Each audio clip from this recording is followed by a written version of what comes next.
السلام عليكم، مرحبا بكم. كيف دايرين؟ لاباس عليكم؟ نتمنى يا ربي تكونوا بخير وعلى خير ودائما في سلسله كل ما هو صحي واقتصادي. اليوم ان شاء الله غنتقاسم معكم كيف كتشوفوا هذا حليب الشوفان اللي كيجي ما شاء الله رائع وخاتر، والمذاق ديالو يعني ممتاز.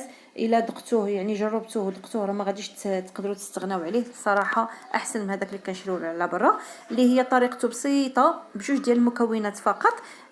نتمنى ان شاء الله الفيديو يكون خفيف ظريف، وتتبعوه من الاول حتى الاخر هكذا باش تنجح معكم الوصفه من اول استعمال. ودابا غادي ندوزو على بركه الله للمكونات باش غادي ديالنا. نجهزوا هاد او نحضروا هاد حليب الشوفان. كيف كتشوفوا معايا عندي 100 غرام ديال الشوفان.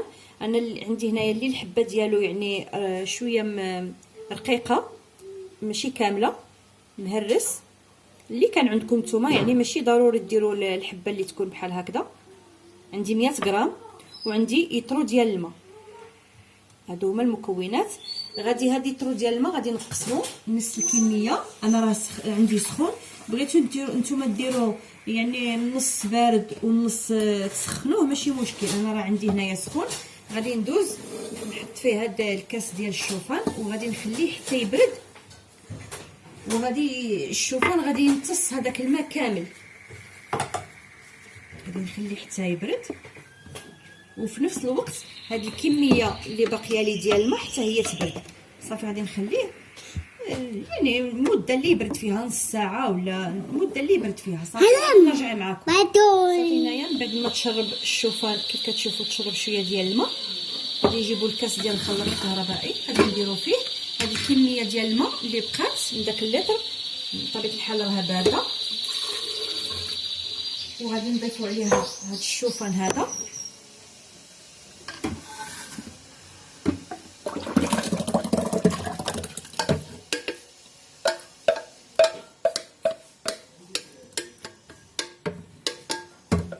وعندي هنايا واحد قبيصه ديال الملحه،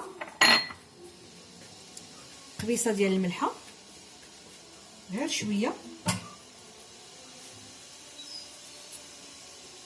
عندي هنايا عسل طبيعي يعني العسل الحر.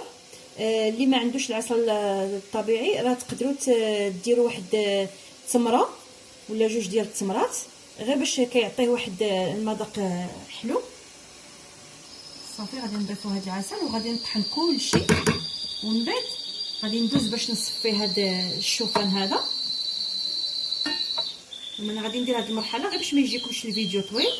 غادي نطحن مزيان هذا الشوفان، ضروري ما تطحنوه واحد 3 ديال الدقائق حتى ل 4 ديال الدقائق، يعني تعطيو له الوقت الكافي باش يتطحن معاكم مزيان.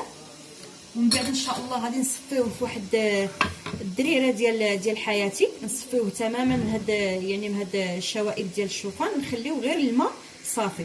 غادي ندير انا هاد العمليه ونرجع معكم ان شاء الله. وهذا هو حليب ديال الشوفان كي كتشوفوا ما شاء الله كيجي خاتر، والقوام ديالو يعني الصراحه يستحق التجربه، فعلا يستحق التجربه.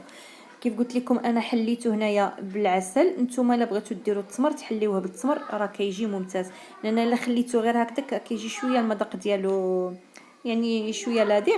انما الا درتو بهذه الطريقه حليتوه بالعسل طبيعي ولا بالتمر راه كيجي ممتاز. نتمنى ان شاء الله الفيديو يعجبكم. وهذا المشروب هذا او هذا الحليب هذا يعني كيليق للناس النباتيين، يعني اللي ما عندهمش مع الحاجه حيوانيه، اللي عندهم مع النباتي راه هذا رائع وممتاز. ومازال ان شاء الله نتقاسم معكم عده وصفات يعني الاصحاب النباتيين اللي كتجي معاهم يعني كتجي وصفات ناجحه 100%. كنضرب لكم موعد فيما قريب مع وصفات اخرى. احبكم في الله. بسلامه الغزالات ديالي، ما تنساوناش بالبارطاج وليلاك بطبيعه الحال.